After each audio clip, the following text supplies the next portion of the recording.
Ba, wag mo minamaliit ang tagahalo. Minsan ang tagahalo, giging ano yan, umaangat bigla yan.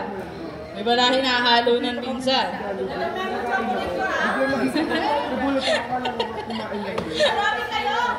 Tunay nga ho sa Jollibee bida sa yan. Talagang lahat, ano eh.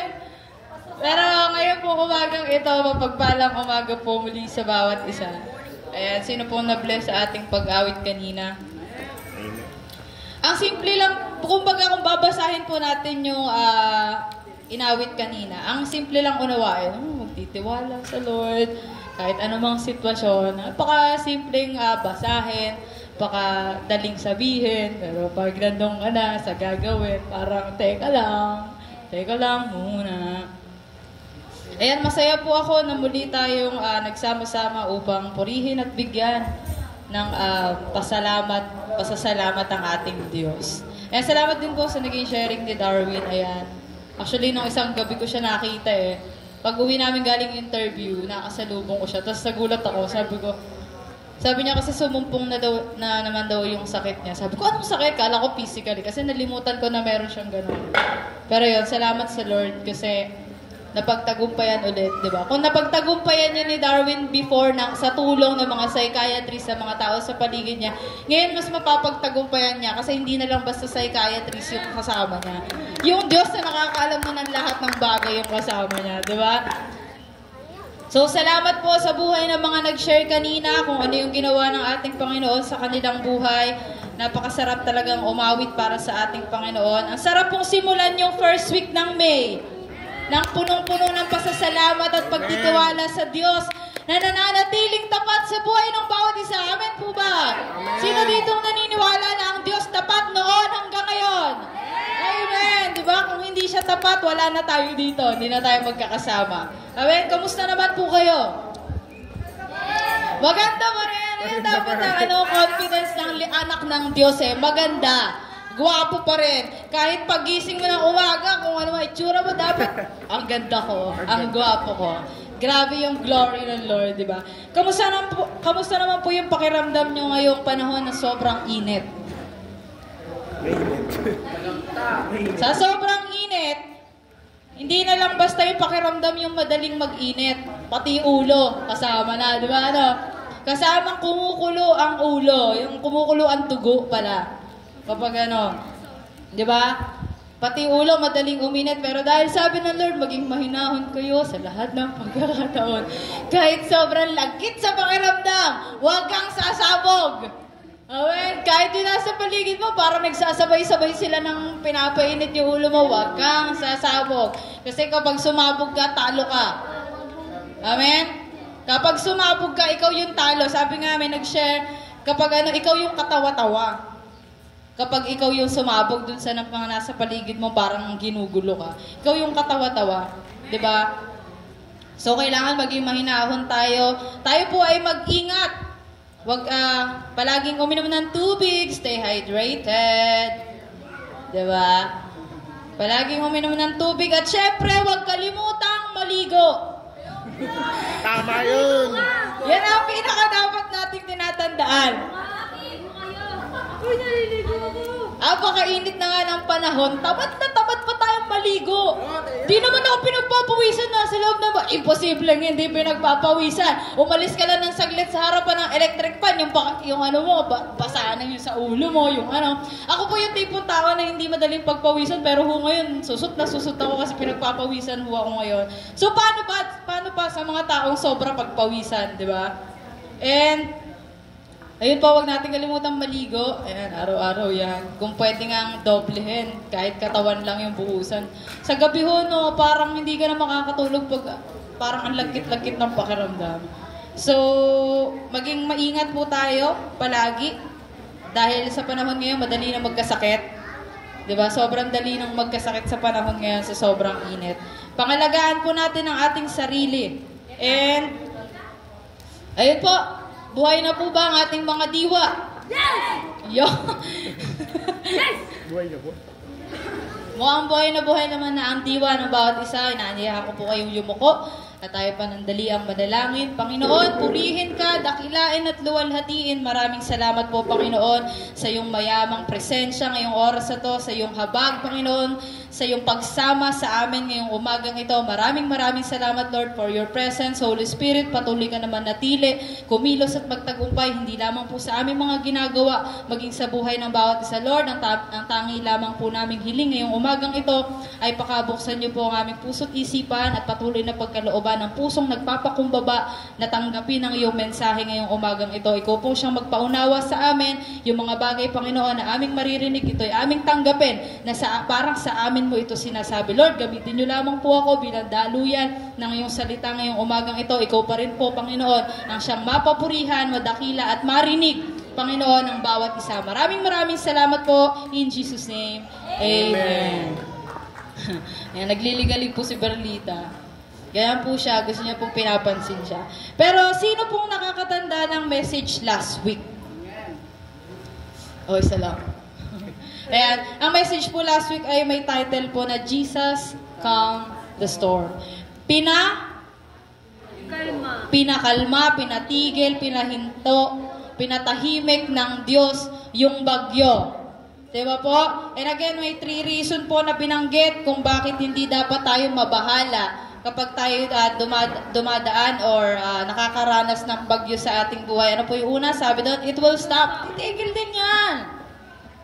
It will stop. Pangalawa, it is not our job to stop it. Parang, di ba? Hindi natin trabaho para patigilin yon. No. Ang trabaho natin? Magtiwala. Amen. Kumalma, katulad ng pagkalma ng Diyos nung time na yon. Natutulog pa nga siya. Sarap ng tulog niya, himbing-himbing. Tapos sinasa paligid yun, teka lang! Ano? Buhay natin! Makatayin na tayo. At pangatlo, sabi doon, God is with you and with me. God is with us. Diba? Tama po. So the question is, kamusta yung pinagdaanan mong bagyo this week? Yan po yung pinag-usapan namin last night sa practice po. Kamusta yung pinagdaanan ng bagyo this week? Parang, may relief. Bagyo! Ikaw ba yung pinatahimik ng bagyo o ikaw yung nagpatahimik sa bagyo? Parang 50-50. Diba? Nagawa ho ba nating maging kalmado kahit sobrang gulo ng naging sitwasyon? Kung meron man pong sobrang gulo ng sitwasyon, kung meron man pong magulo lang, kung meron man pong sitwasyon lang, diba? Nagawa ho ba nating magtiwala ng lubos sa ating Panginoon sa kahit anong paraan at pagkakataon? Yes. Kasi kasama yan, di ba? Si Jesus, kaya siya namamahinga nung time na yun, natutulog. Hindi lang dahil pagod siya. May tiwala siya sa Father. Anong time na yon, di ba? Kaya sobrang payapa ng pakiramdam ni Jesus. Kasi alam niya yung Father, may protection sa kanya. Nagbuo yung tiwala niya na kahit umalog-alog ng sobra yung sinasakyan natin, hindi ito tataob. Diba? Ganon yung tiwala niya sa Father. Kahit ba umikot-ikot tayo dito, kung ang sabi ng Father ay hindi pa ito yung time, di kalma-kalma ka lang. Ayan, salamat po sa nag-aalaga sa batang makulit. Ayan, handa na po ba kayo na matanggap ang Word of God this morning?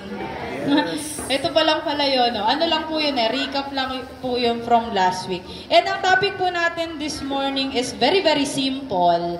Super, very, very simple na pag-usapan, pero mahirap na kung gagawin.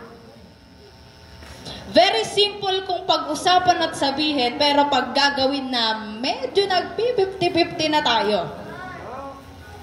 And even po yung verse na gagamitin natin dito, pag narinig nyo, baka sabihin nyo in your mind, alam ko na yan Alam ko na yan. Narinig ko na yan. Paulit-ulit. Yan na naman. Parang wala bang bago. And the question is, nagawa mo na ba? Or ginagawa mo ba? Okay? Pag binasa ko na po yung scripture, papasok po sa mind natin yan. Ayan ulit, narinig ko na yan, gano'n. Ang tanong po, nagawa na ba natin siya? Or ginagawa ba natin siya? And ang topic po natin this morning ay may title na Trust Him Always in All Ways. Trust Him always in all ways. Pagkatiwalaan natin siya lagi sa lahat ng paraan o pagkakataon. Ewan ko po kung naririnig nyo na to. Madalas ko itong naririnig, nababasa sa mga post ng mga mag-couple o kaya sa message ng mga mag-couple. Lagi, madalas ko itong nakikita. And pag napapakinggan ko, parang, nakaka-cringe. Ganyan. Yung tipong sasabihin, you're my always in all ways. Always. Always. Ikaw ang aking palagi sa lahat ng pagkakataon. Parang kung bibigyan mo natin ng makabuluhan ba yan? Or parang cheesy kung pakinggan. Sa mundong puno ng minsan. Sa mundong puno ng minsan, ikaw ang aking palaging natagpuan. Wow! Di ba? Yeah. Di ba? Parang, gaganong nga. Parang nasabi na to ni Kim sa parang nabanggit na to ni Kim sa someone Pero di ba? Yun kasi yung ibig sabihin nun, yung parang you're my always in always. Ikaw yung palagi. Sa lahat ng pagkakataon, di ba? Sa mundong puno ng minsan, sa mundong puno ng temporary, ikaw yung palagi ko. Ikaw yung forever ko. Di ba? But this time, iba. Iba. Kung magpapakaganito lang din naman pala tayo, sa Lord na lang. Di ba? Kung magpapaka-cheesy ka lang din naman, sa Lord na lang. Di ba? Kung gusto pala nating makatagpo ng palagi, si Lord na lang. Yan yung palagi, na ikaw din yung palagi. Di ba? Di ba? Si Lord lang yun. Si Lord lang yung kapag pinili mo, pipiliin ka rin. Amen? Di ba? Walang second choice sa Lord. Walang second thought. Kapag sinabi mong, Lord, akin ka, sasabihin sa'yo ng Diyos, sa akin ka din. Di ba?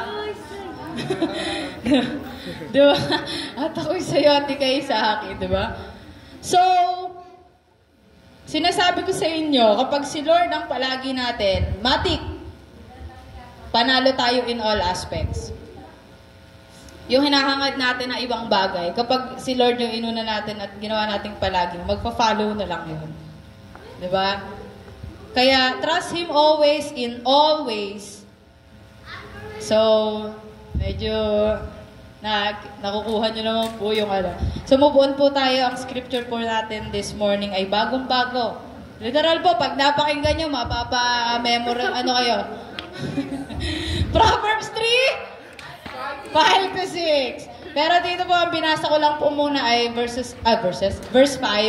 Sabi doon, trust in the Lord with all your heart and lean not on your own understanding. Sa Tagalog, magtiwala ka ng buong puso sa Panginoon at huwag kang manalig sa iyong sariling karunungan. Bagong-bago ho, So, parang bago. But kapatid, I know na alam na po natin itong verse na ito, but I still want you, or the Lord still want us to pay attention sa kanyang mensahe ngayong umagang ito. Again, this is not my word. Ito po ay mensahe ng Diyos para po sa atin. No? Kahit ako po nagsasalita ay kailangan tanggapin itong mensahe ito. No? Hindi, pantay-pantay tayo dito sa So, tanungin ko po kayo. Ito lahat po dito sasagot Magtataas ng kamay, tapos may tatanungin ho ako na sasagot, gano'n. So, ang tanong po, para po sa inyo, anong mas mahirap? Magmahal o magtiwala? Taas ang kamay ng nagsasabing mas mahirap magmahal. Si JB. Ay, siya, JB. Taas ang kamay ng nagsasabing mas mahirap magtiwala. Dami, oh! Wala akong tiwala kung naniniwala ka sa akin. Again, wala po nagtaas ng kamay sa... Bakit po sa tingin nyo mahirap magtiwala? Volunteer po tayo. Sinong sasagot?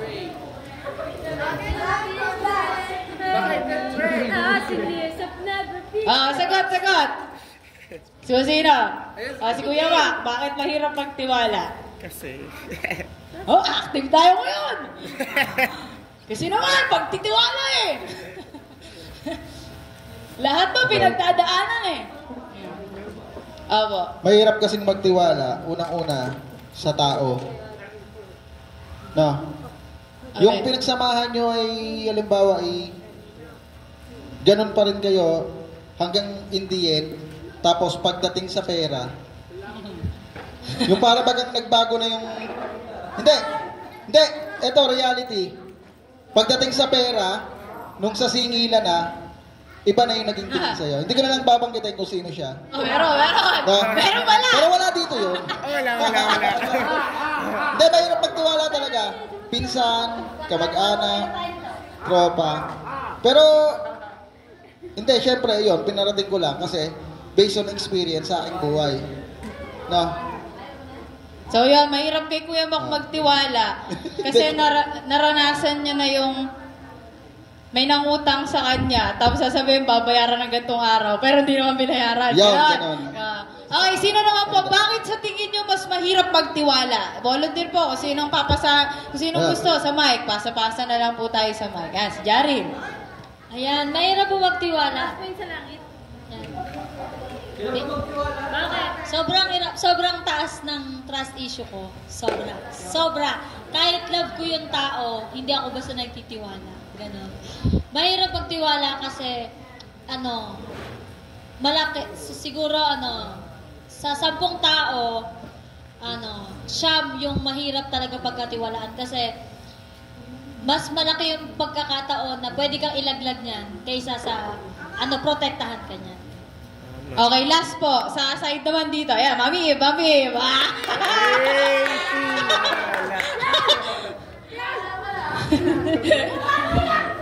Hindi naman.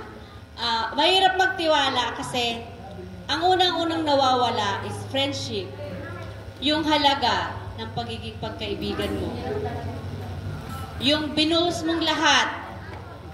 Yung naging parang sabihin, isang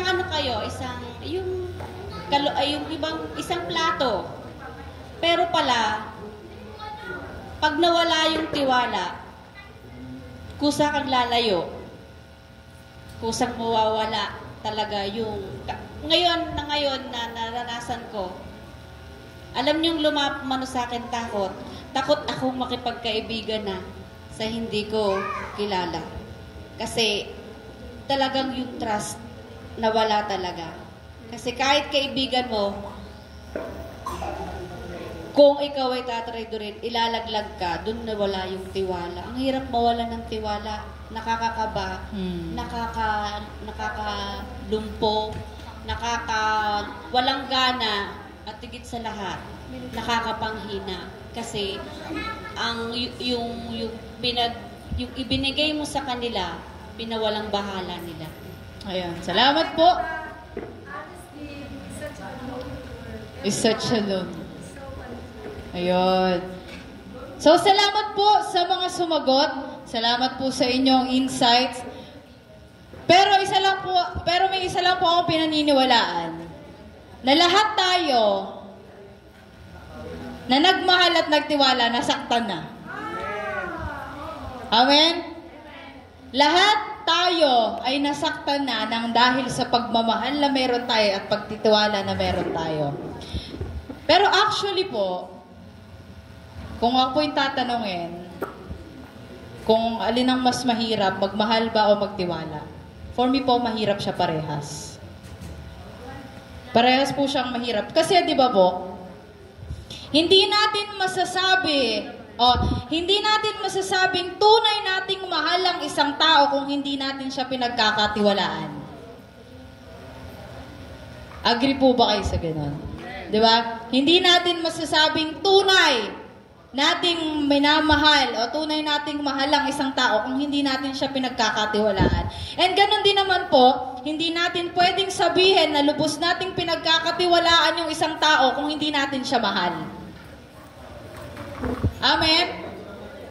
Kaya both po talaga siyang mahirap. Salamat po sa inyong insights. Talagang lahat po tayo nakaranas na ng pangako na napako. Di ba? Yung pagkakataong hindi ka sinipot, mga ganon, di ba? Kaya both po talaga siyang mahirap, pero ang topic po natin ngayon is trusting the Lord. Wala pa ba? Ano lang po yun, mga, kumbaga, conversation with the congregation. Yun po ang focus natin. Salamat po sa insights nyo. And alam nyo po, napansin ko, ewan ko po kung napansin nyo na rin. Ayan. Dito po kayo tumingin sa akin. Attention seeker po ako eh. Attention seeker po ako. Pansinin nyo naman po ako. Ayan. Alam nyo po, napansin ko, ewan ko nga kung napansin nyo na rin, na parang sa panahon ngayon, lalo nang naging sobrang hirap magtiwala. Kasi biruin nyo po, ang dami ng scammer. Di ba po? Ang dami ng scammer. Mapa-social media o kilala mo ng personal. Di ba? Sa usapan nyo palang magkakaibigan kung anong oras ang tagpuan, sabi 4 p.m. alas 6 na, wala pa rin. Di ba? Sa mga simpleng bagay. Sabi, pupunta sa ganitong araw. O, paano, sa linggo, magre-resort tayo. Nakalunis na, wala pa din.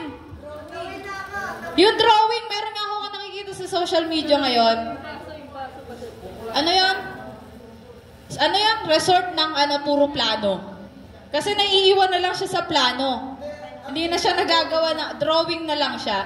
May iba nga nagdo-drawing, oh, ang saya natin dito. Di ba? May mga nagsuswimming, di ba? Oh, nalulunod na ako dito, oh. Dinodrawing na lang. Yung taong stick. Di ba?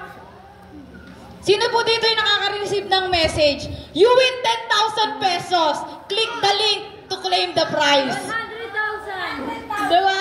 100,000. Before you Nagtataka ka, wala naman akong sinasalihan. Bakit ako mananalo? Eto naman si Selfie Click.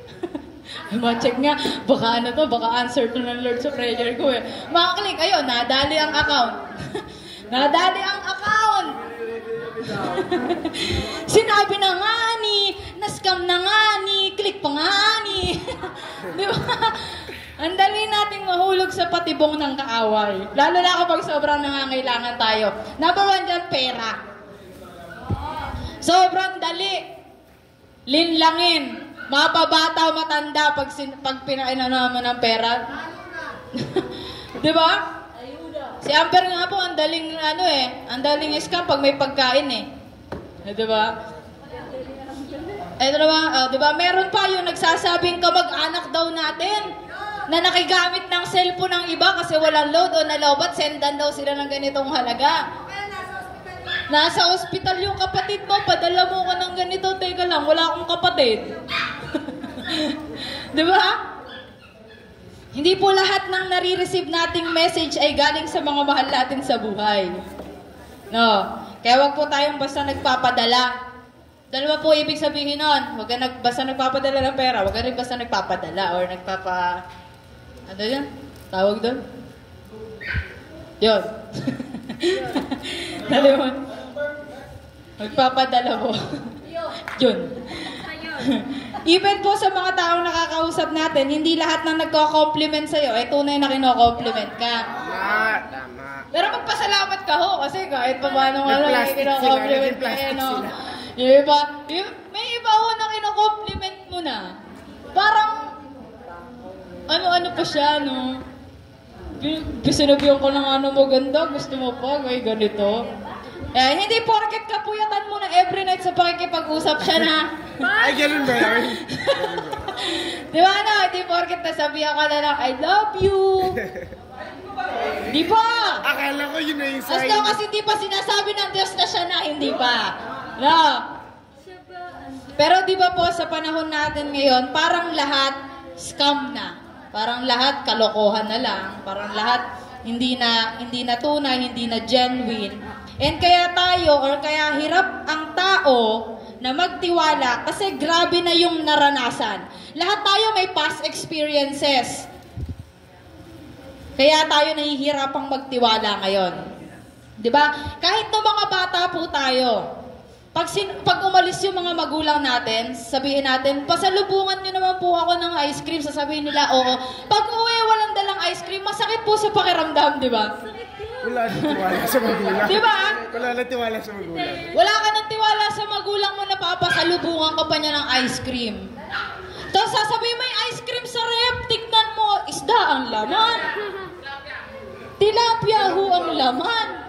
Diba? Ang sakit. Yung asang-asa ka na, ice cream. Tapos pagtingin mo, nakamulat sa iyo yung isang bata ng isda. Ay. Diba? Sobrang, diba? Mahirap na magtiwala ang isang tao kasi grabe na yun ang ranasan. Sa pangako pa lang na hindi natutupad, masakit na po, diba? Simpleng pangako o mapamalaking pangako, kapag hindi natupad, masakit na. Maliit na bagay man yan o malaki, basta hindi natupad, masakit pa rin. Kasi pangako siya eh. Hindi naman sinabing, maliit na pangako lang to, pag hindi natupad, wag ka masasaktan na. Hindi. Pangako pa rin siya na kapag hindi natupad, still yung emotion natin magre-react na masasaktan. Diba? Ako po, yan. Sa part po ng mga magulang, especially po sa tatay ko, narinig ko parang, saglit ko lang ho kasi siyang nakasama. Tapos narinig ko sa kanya na hindi niya ako iiwan hanggat hindi pa ako nakakapag-asawa. Wala pa ho akong college, wala na siya. No, nasa high school pala ang ho ako, wala na siya. So, medyo masakit sa part, pero isipin din ho natin yung sitwasyon. Di ba? Pero ayun, kaya mahirap pagtiwala kasi mas lamang na yung sakit mula sa mga pangakong hindi natupad kaysa sa mga natupad. Mas lamang na. Mas marami na tayong naranasan na pangakong napako kaysa dun sa pangakong tinupad. 'Di ba? Mas marami na yung naranasan nating maging exact sa time yung pagdating nung inaantay natin kaysa sa hindi niya pagdating sa exact time. Marami na tayong sinabi sa Lord. 'Di ba? Sobrang hirap na. And alam niyo po ba? Mabanas. Ito pala. Alam niyo po ba? Na-realize ko na ayaw natin nung pakiramdam ng na-scam or naloloko kasi nasasaktan tayo. Pero, tayo po mismo, scammer. Pagdating sa kanya. Bakit? Naniniwala po ako na lahat ng bawat isang nandirito, marami nang sinabi sa Lord na gagawin ko na to, susundin ko na to, pero hanggang ngayon, salamat po sa paghakbang na may process na nangyayari, pero sana po may progress din. No? Huwag tayong manatili lang sa process. Dapat may progress din. May nangyayari. Nagle-level up. Kapag humakbang yung kaliwa, ihakbang mo din si kanan. Huwag mong iwanan si kanan sa past. Huwag kang mangaliwa. Diba?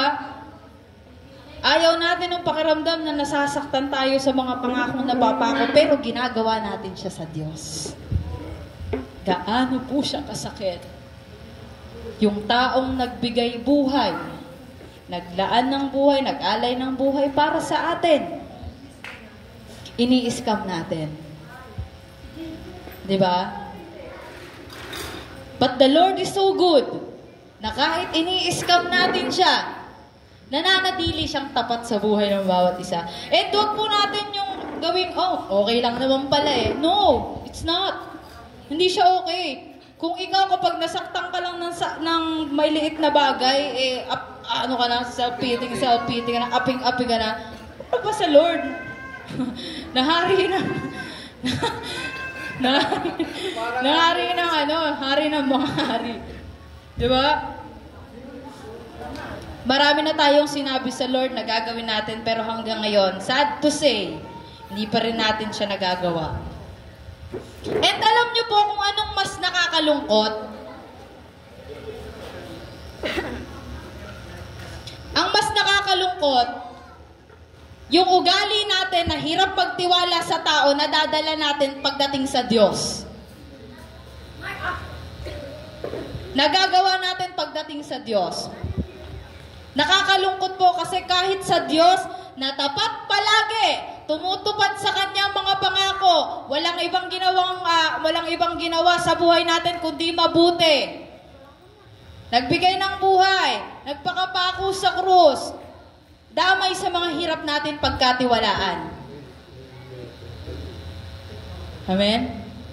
Again po, ang ating mensahe ngayong umaga is not to condemn each of everyone, but to correct us with the love of the Lord. Di ba? Ayan. Parang quack-quack. Parang boss ni... Amen?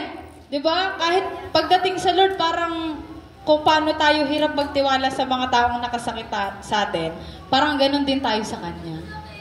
Parang hirap tayo pagkatiwalaan siya. Kasi po, di ba, kung nagtitiwala tayo ng buong puso sa Diyos, hindi sana sobrang hirap ng sitwasyon natin ngayon. Amen? Kung ginagawa natin yung trust the Lord with all our hearts, hindi sana mahirap yung sitwasyon na meron tayo ngayon. Amen? Kung katulad ng pagtitiwala ni Jesus sa Father yung meron tayo, nung nasa bangka, binabagyo sila, nagtiwala si Jesus sa Father, siguro kahit sobrang lakas ng bagyo ng buhay natin, magagawa pa rin natin magpahinga. Magagawa pa rin nating maging kalmado, makatulog, kahit yung paligid sobrang gulo. Kung katulad po ng pagtitiwala ni Jesus sa kanyang Ama yung meron tayo, hindi sana tayo nahihirapan ng ganito. Amen? Alam ko po, may kanya-kanya tayong hirap na pinagdaraanan ngayon. May mga kanya-kanyang bagyo. Pero hindi po sana ganang kahirap kung yung pagtitiwala natin sa Lord is 100% with all our hearts. Ang sabi kasi sa verse, di ba, magtiwala tayo ng buong puso at huwag tayong manangan sa sarili nating kakayanan. Pero minsan, dumadating pa rin tayo sa punto na mas nagagawa pa rin natin yung manangan sa sarili nating kakayanan kaysa magtiwala sa Lord. Di ba? Anong mas naunang sinabi? Trust the Lord. Yun yung unang dapat gawin. Pero ang nagagawa ko, baligtaran. Living toward Tinatanggal yung not. Doon, tinatanggal yung do not. Ginagawa yung own. Di ba? lean on your own. Di ba? Lean on your own understanding. Magaling ka eh. Alam mo yan eh. Di ba? May mga ganyan. Eh di ba nga po sabi last week, lahat ng bagyo na meron tayo, it will stop. And huwag tayong mabahala kasi kasama natin ang Diyos. So kung ano man po yung sitwasyon na meron kayo ngayon, titigil din ho yan dahil kasama nyo ang Diyos. Kasama natin ang Panginoon. Kaya nagawa ng Panginoong Jesus na mamahinga that time, kahit binabagyo na sila kasi may tiwala siya sa Father na everything will be fine. It will stop. Lahat ay magiging okay at titigil din ito. Kaya hindi natin nararanasan. Ito, ano po ito parang sobrang totoo rin ito kung marirealize din po natin.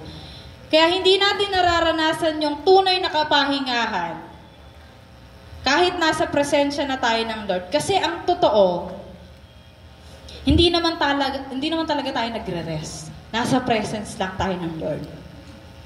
Tapos, iniisip pa rin natin yung mga mangyayari kinabukasan. Di ba? Guilty. Ang sabi ng Lord,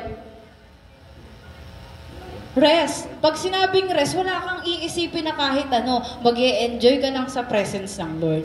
Ang nangyayari, I'm in the presence. Pero anong mangyayari bukas? Anong ang kakainin mamaya? Paano na yung mga utang namin? Paano na yung mga napag-usapan ganito? Diba? Hindi tayo nagpapahinga. Nagstay lang tayo sa presence. Parang yung nangyari kina Peter last week yun na pag-usapan. Di ba, ang mga kasama ni Jesus sa bangka ay sila Peter. Bumagyo. They are with Jesus. Si Jesus na yung kasama nila ha. Hindi na lang basta presence. Tao na si Jesus na Diyos. Kasama nila. Face to face. Nakita na nila ng face to face yung mga miracles na ginawa. Nagpagaling ng ganito, nagpakita ng ganito.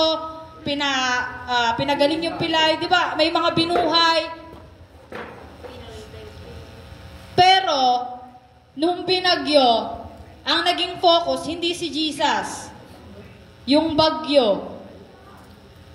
Natakot. Mamamatay tayo.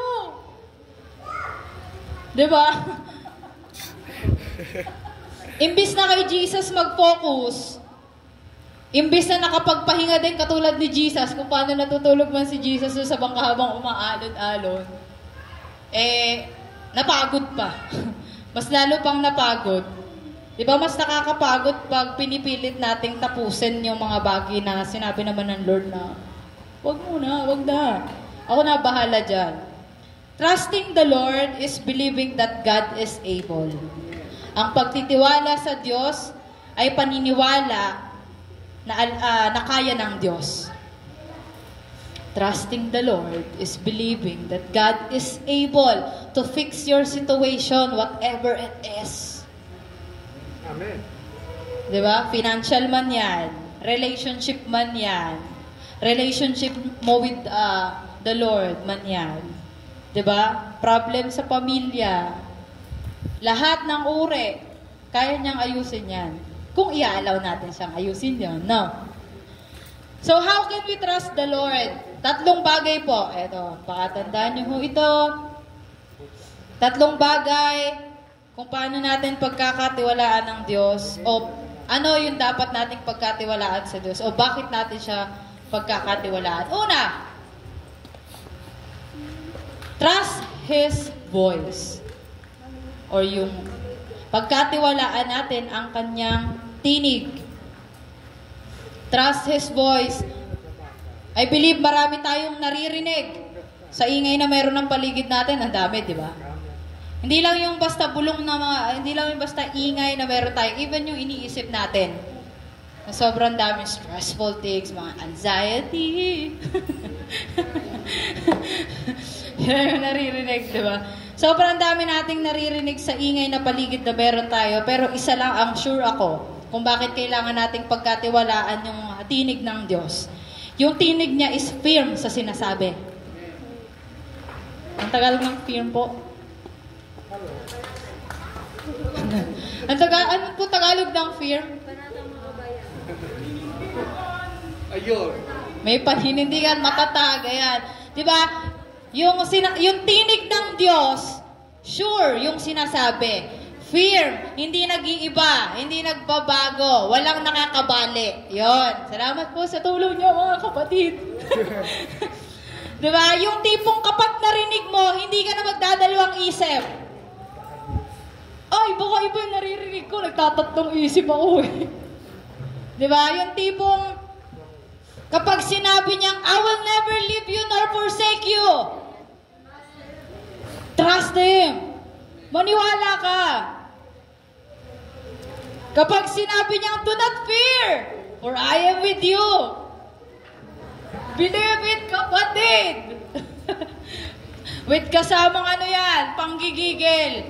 Kapag sinabi niyang, He knows the plan He has for you, believe it. Alam ng Diyos yung plano niya para sa iyo. Magtiwala ka lang.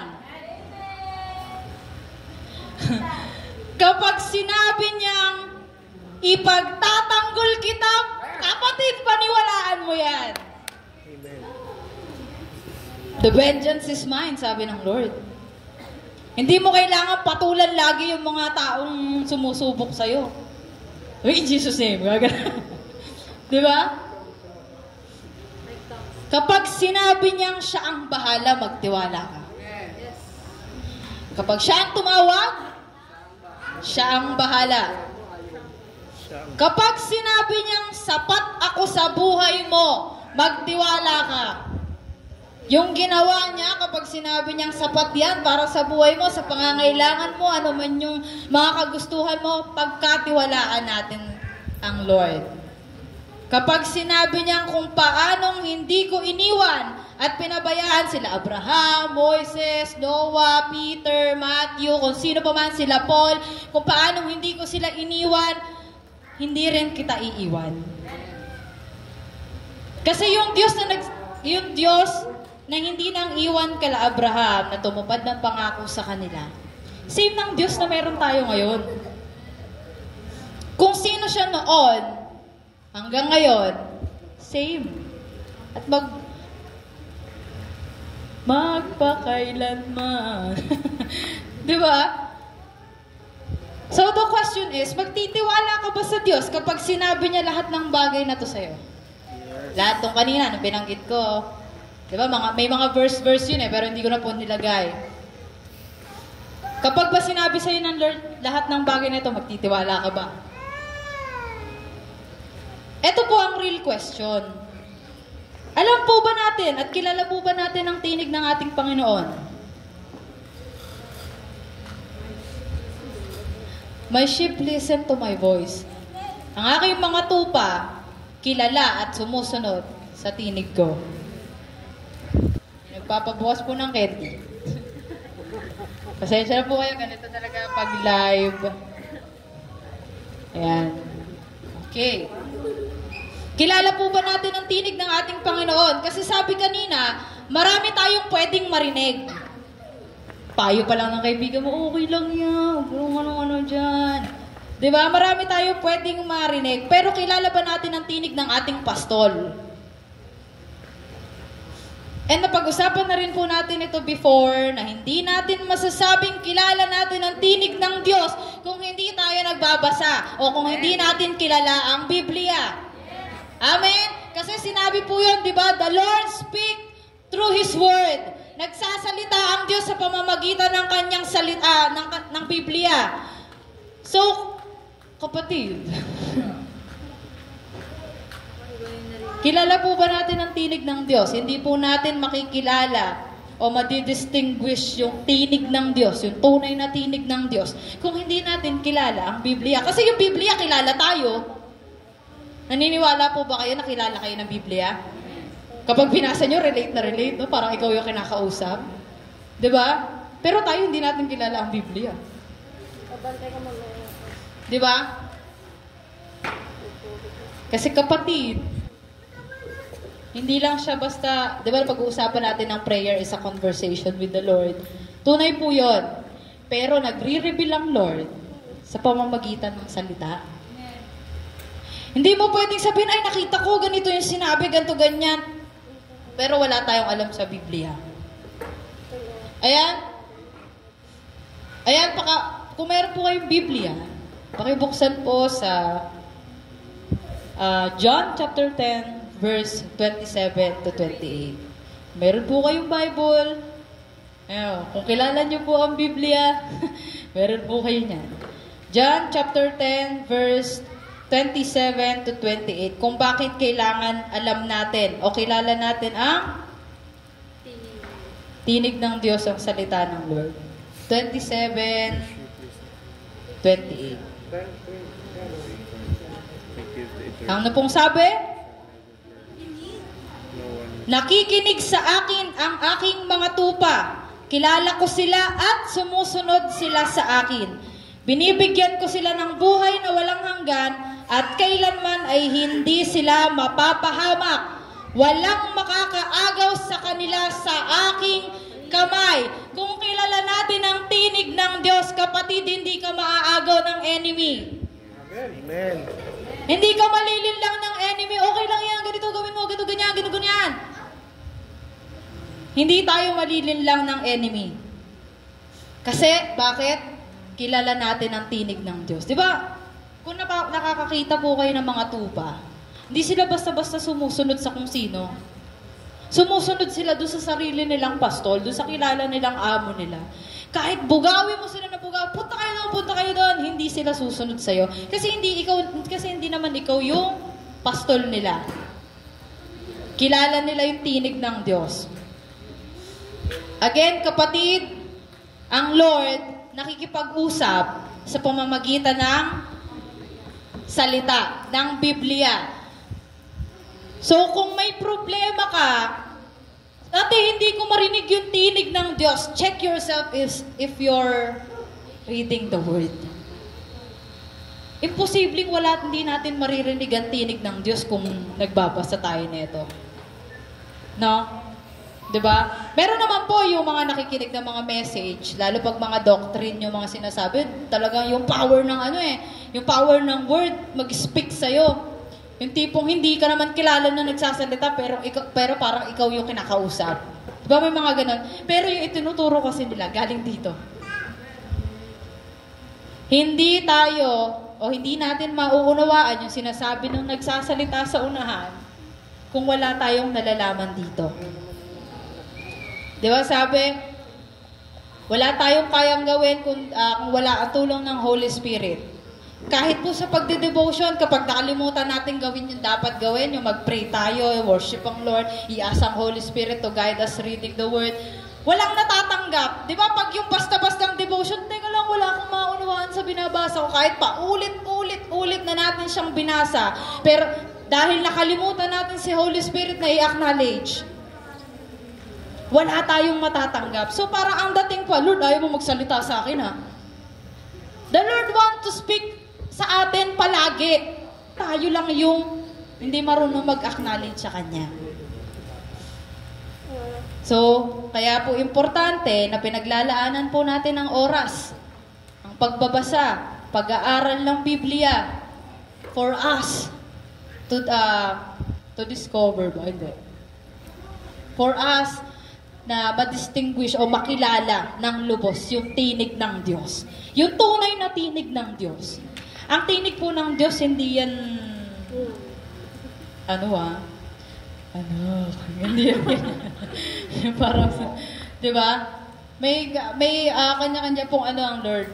Depende sa kung ano yung sinasabi sa atin. Pero isa lang po yung natin gawin. Trust His voice. Trust His word. Pangalawa, trust His timing. Pagkatiwalaan po natin yung timing ng Lord. Ewan ko po ng Tagalog ng timing eh. Timing. Tamang oras. Tamang oras, yung perfect time ng Lord. Pagkatiwalaan natin yung takdang panahon.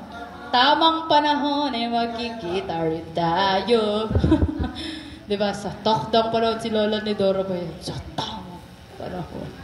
Diba? Pagkatiwalaan natin ng tamang panahon o takdang panahon na meron ng Lord. Jeremiah 29:11.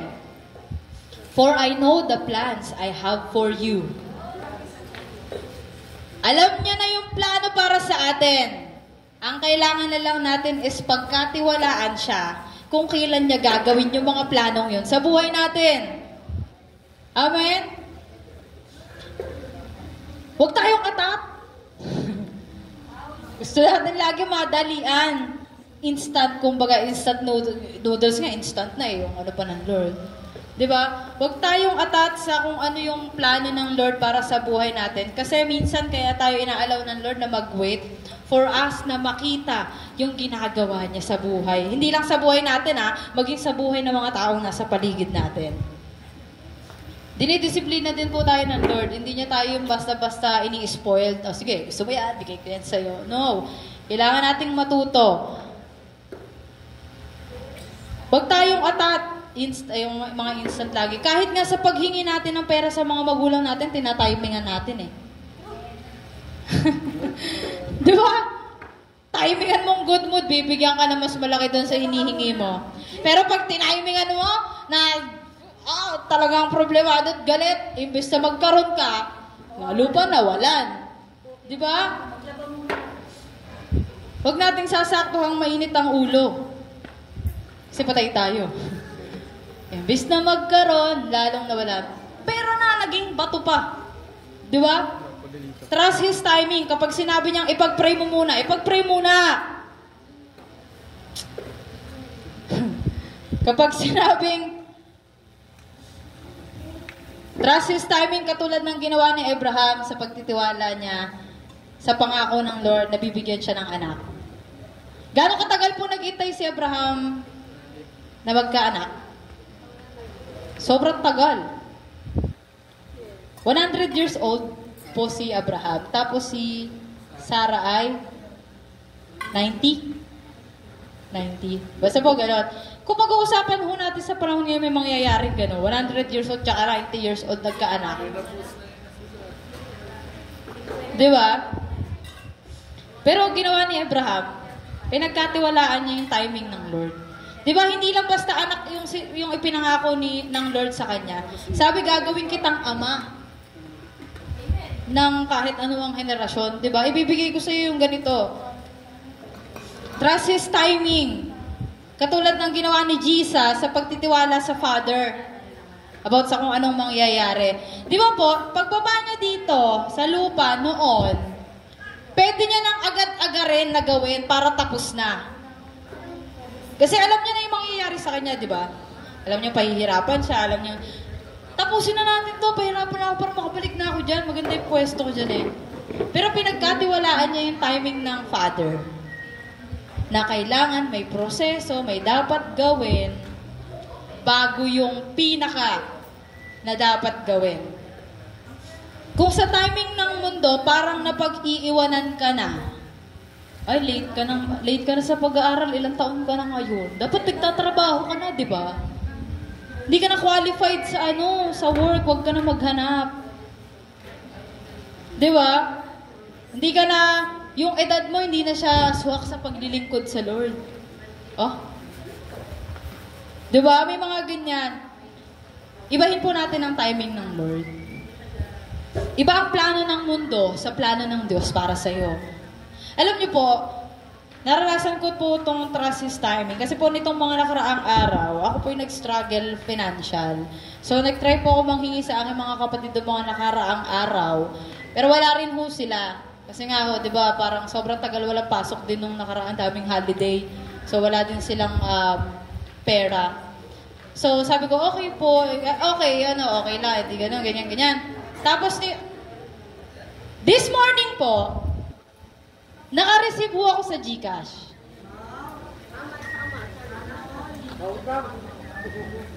Ng kalahati ng libo.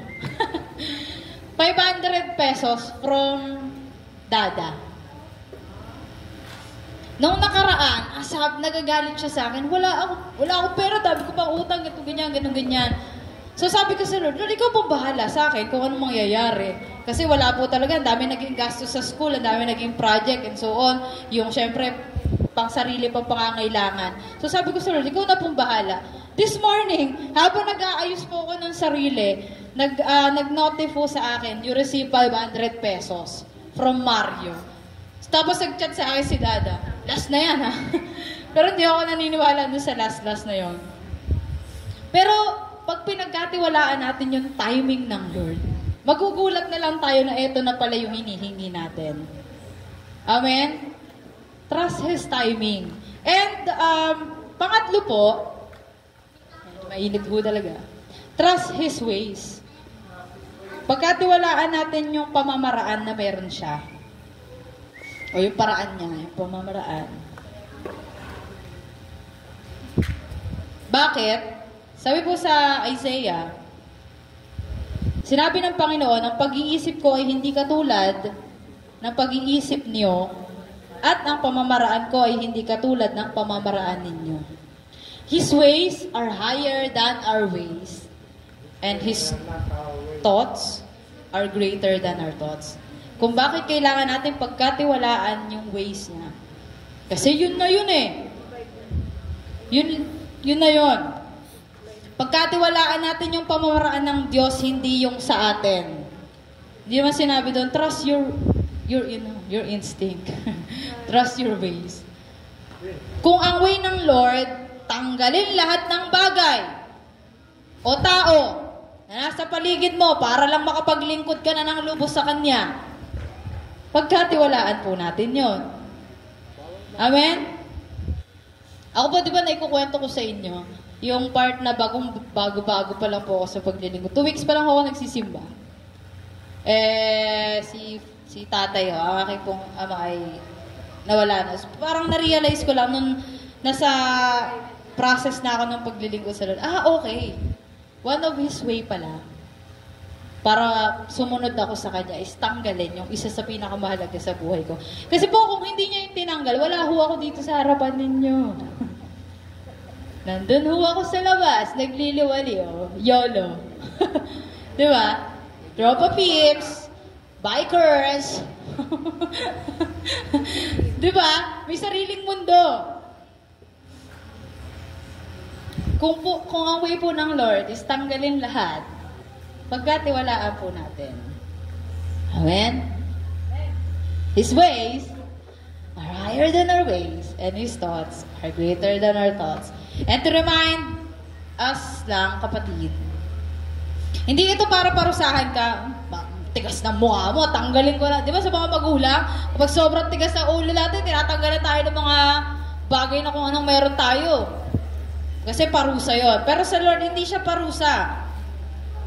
It's a big no na pinaparusahan tayo ng Lord.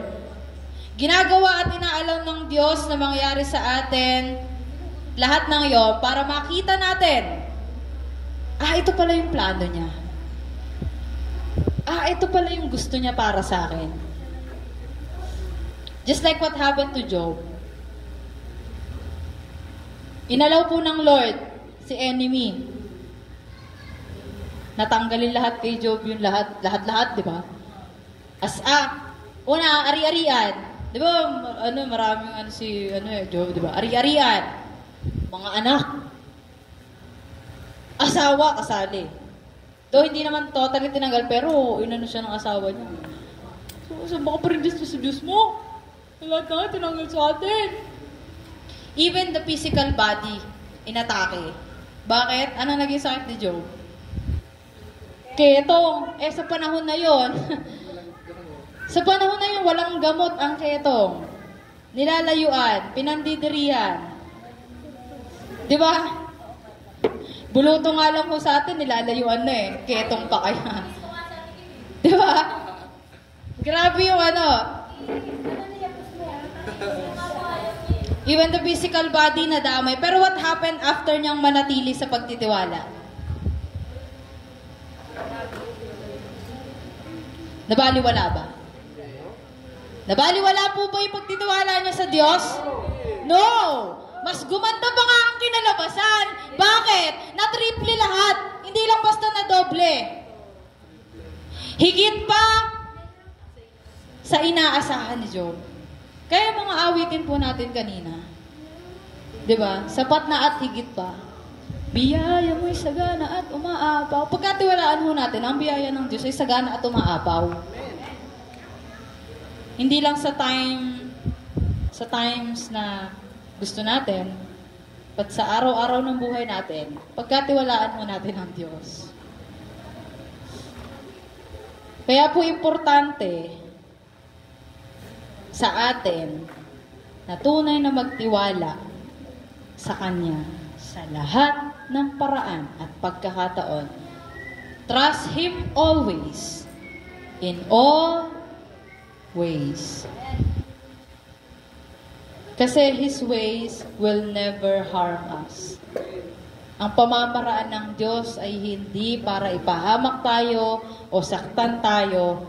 Ang paraan ng Diyos ay palaging para sa ikabubuti natin. Amen? Ganun kabuti ang tatay na meron tayo.